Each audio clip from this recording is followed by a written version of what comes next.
Bonjour à toutes et à tous et bienvenue dans cette série de podcasts consacrée à la question de la gestion de crise en partenariat avec Rennes School of Business. Dans cet épisode, nous allons parler de la notion de RSE avec Don Minday, professeur de RSE et de management des ressources humaines à l'international et chargé de projet RSE à Rennes School of Business. Alors Don, avant toute chose, est-ce que vous pouvez vous présenter un peu plus longuement à nos auditeurs ? Oui, bonjour. Donc, je suis français d'origine américaine de la Caroline du Nord. Je travaille en France depuis presque 40 ans et donc j'enseigne à l'école depuis 21 ans. Effectivement, je suis professeur de RSE, de management des ressources humaines, et je suis en charge du projet RSE de l'école. Voilà, c'est qui est très clair. Alors peut-être une première question assez évidente à vrai dire, dans la mesure où la notion de RSE n'est pas forcément très claire pour nos auditeurs, notamment les étudiants de classe préparatoire qui n'ont pas encore en général été confrontés à cette notion.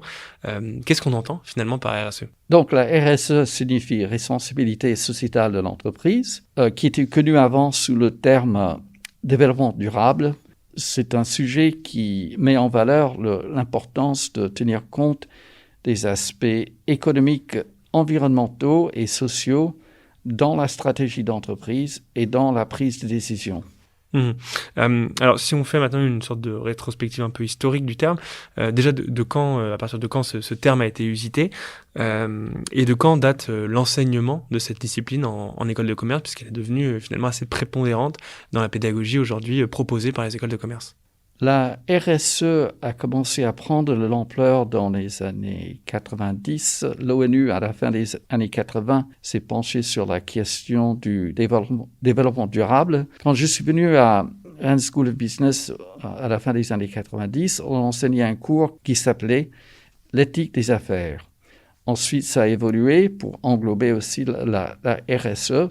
Donc, je dirais que depuis une vingtaine d'années, ces cours sont dispensés dans presque toutes les écoles de commerce de France.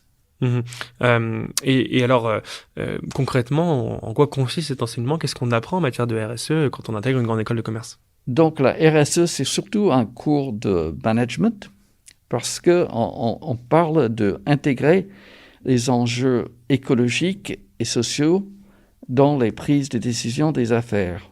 On aborde, par exemple, la stratégie d'entreprise, les relations avec les parties prenantes de l'entreprise, les fournisseurs, les clients, les salariés. On aborde comment traiter les grandes questions écologiques, la gestion de l'énergie, de l'eau et de CO2, des émissions CO2. Et on aborde aussi des questions sociales, par exemple le bien-être des salariés. Et alors, donc, vous le disiez, vous enseignez cette discipline depuis maintenant plus de 20 ans. Est-ce que vous observez un intérêt croissant de ces enjeux pour les étudiants et en particulier, peut-être plus généralement, de la jeune génération, la génération Z, comme on l'appelle ? Oui, c'est une bonne question, surtout depuis, je dirais, 3-4 ans. Avant, ce n'était pas frappant, mais je pense que la génération Y et Z s'intéresse particulièrement à ces questions-là. Pourquoi ? Parce que je pense que à l'école et parfois à la maison, ils sont sensibilisés à ces questions-là. Ils font du recyclage, ils achètent des produits bio, ils voient des textiles qui sont sourcés de manière écologique. Et alors, justement, cette dimension RSE, vous l'avez dit, elle commence à pénétrer avec force la sphère économique. Pourquoi finalement la RSE devient fondamentale aujourd'hui dans le monde de l'entreprise ? La RSE devient fondamentale pour 2 raisons. Bon, il y a la raison écologique. La planète est en situation de crise et on en entend parler tous les jours presque dans les médias. Le réchauffement climatique est réel et comme les entreprises ont un poids réel dans l'économie, c'est important pour les entreprises d'agir pour s'adresser à ces questions-là. Et aussi parce que le profit n'est pas contradictoire avec une politique RSE. On peut gagner de l'argent tout en étant une entreprise responsable qui est un peu contradictoire un peu à la pensée traditionnelle. Oui, alors justement, c'est ça. On a on a quand même le sentiment que la RSE, hein, si on résume globalement, c'est quand même tenir compte d'externalités qui ne sont pas seulement des externalités économiques. Eh bien, elle est quelquefois un peu antinomique avec le capitalisme tel qu'on le connaît aujourd'hui, parfois présenté de manière un peu brutale, dévergondée. Comment concilier justement pour une entreprise à la fois les réalités et les impératifs économiques et en même temps cette notion de RSE? Et comment concilier? Il faut tenir compte des trois aspects. On dit en anglais people, planet, profits, c'est-à-dire les gens, les aspects sociaux, les aspects écologiques et les aspects économiques. Dans une école de commerce, on met l'accent de manière traditionnelle sur le profit, mais toutes les grandes entreprises se rendent compte que ce n'est plus possible et qu'on peut, par exemple, une entreprise peut faire des économies d'énergie en investissant dans les énergies renouvelables, par exemple. On voit que c'est possible. Avec la demande croissante, ces services, ces produits-là deviennent plus rentables pour les entreprises et on peut s'y investir et être gagnant à long terme. Et par exemple, est-ce qu'aujourd'hui, pour les étudiants diplômés des grandes écoles de commerce, dont Rennes fait partie, est-ce qu'il y a de véritables débouchés en RSE ou est-ce que c'est plus quelque chose de transverse qui vient un peu irriguer l'ensemble des métiers? Je viens de lire hier dans un journal que les possibilités d'embauche en RSE, contrairement à beaucoup d'emplois pendant la pandémie, ont connu une augmentation, sont de plus en plus nombreux. Donc, parce qu'il y a de plus en plus d'entreprises qui s'intéressent à la RSE, chaque entreprise d'une certaine taille a un chef de mission RSE, il y a beaucoup de débouchés. Et même si vous travaillez dans le marketing ou la finance ou dans la chaîne logistique, il faut avoir les notions de RSE. La différence avant, c'est que dans les écoles, la RSE était considérée un peu à part. Et dans les entreprises aussi.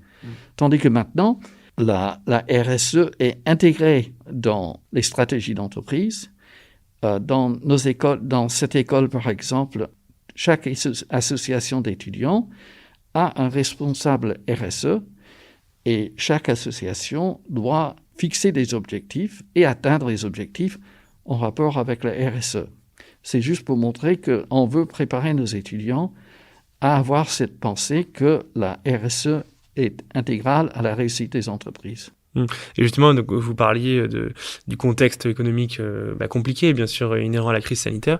Est-ce que vous pensez que la crise du Covid-19 va quelque part jouer le rôle d'accélérateur de la transition des entreprises vers plus de RSE ou au contraire qu'elle va freiner leurs ardeurs, j'allais dire?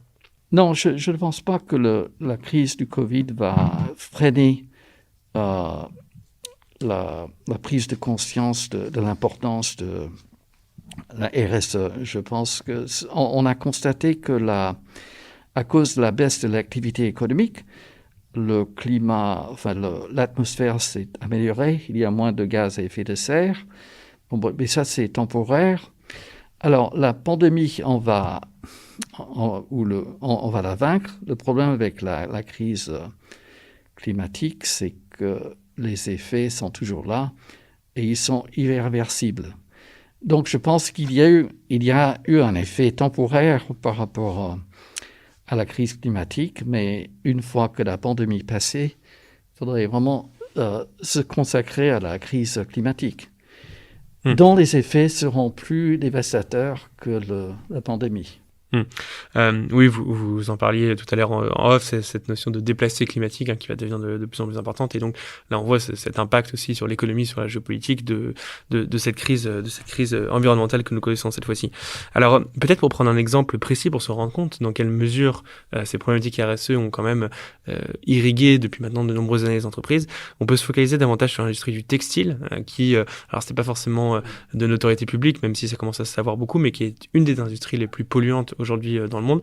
De manière très concrète, comment cette industrie s'est réinventée à la lumière de cette notion de RSE et donc de ces impératifs liés à cette notion de RSE? Je pense que l'industrie du textile a commencé par les matières premières, par exemple le coton biologique. Il y a des problèmes aussi avec cette culture-là qui demande beaucoup d'eau, mais ça c'est un premier pas. Il y a de plus en plus d'entreprises, par exemple, de chaussures qui fabriquent des chaussures à partir de plastique recyclé ou même des plantes.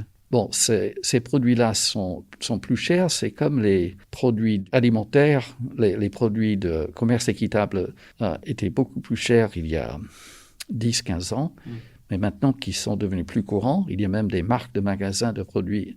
Et avec la demande, les prix vont baisser. L'entreprise du textile, c'est vraiment au début. Le fast fashion, comme on dit, les grandes marques prennent conscience, mais je pense qu'un changement complet, ça va prendre encore au moins une décennie pour que les changements réels se produisent. Alors, un grand problème, c'est qu'on consomme trop.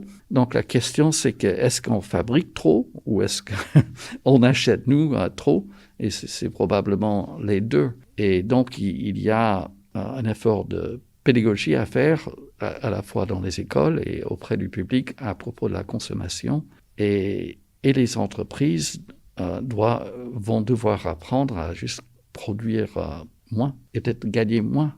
Parce que le vrai changement de paradigme c'est qu'il faut commencer à penser d'abord à l'environnement, à la planète, et quelle croissance notre planète peut supporter. Au lieu de commencer par l'économie et essayer de s'y insérer l'écologique, qui est l'approche, je dirais, traditionnelle jusqu'ici.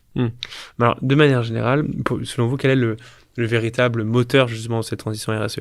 Est-ce que c'est effectivement cette idée que il y a un changement de paradigme qui doit s'opérer, mais c'est vrai qu'on a quand même tendance à avoir du mal à le croire dans la mesure où, bien sûr, aujourd'hui, les entreprises sont encore régies par des impératifs économiques.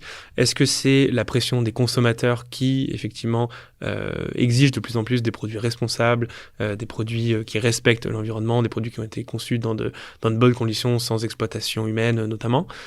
Ou est-ce que c'est aussi l'idée que la finitude des ressources, au bout d'un moment, va obliger les entreprises à repenser leur chaîne de valeur? Qu'est-ce qui, finalement, aujourd'hui, tire cette transformation que vous mentionnez? Ce qui tire, c'est le consommateur. Quand les consommateurs vont acheter tout le temps bio ou des textiles éco-responsables, les entreprises vont se rendre compte qu'il faut se transformer. On dit parfois dans la politique en France que le cœur est à gauche et le portefeuille est à droite. Dès qu'on touche à la portefeuille, c'est à la consommation qui est les ventes des produits. Quand les consommateurs commencent à acheter en masse des produits, ou quand ils réclament en masse des produits éco-responsables, ça va changer. Une dernière question peut-être pour conclure, d'ordre un peu prospectif finalement, quelles sont selon vous les tendances qui vont régir la RSE de demain dans les décennies à venir? Et pour le dire clairement, comment la RSE va continuer à transformer notre société dans les années à venir? La RSE, un peu l'un des freins, c'est que c'est une question à très long terme. En France, quand on se réveille le matin, on ne voit pas que le climat est en crise, par exemple. Et donc, je pense qu'il faut une prise de conscience pour qu'il y ait urgence, un sentiment d'urgence. Et pour que cela, il faut que les écoles et que les États et les entreprises on parle de plus en plus.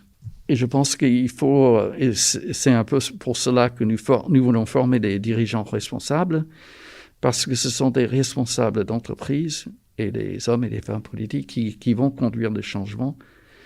Et c'est leur vision à eux qui va nous conduire vers un avenir plus responsable, plus durable. Un grand merci à vous, donc Don Milne, pour l'ensemble de vos réponses. Je le rappelle, donc professeur de RSE et de management des ressources humaines à l'international et chargé de projet RSE à Rennes School of Business. Merci à vous d'avoir écouté ce podcast. Et quant à moi, je vous dis donc à très bientôt pour un nouveau podcast sur Marge en Prépa. Merci à vous.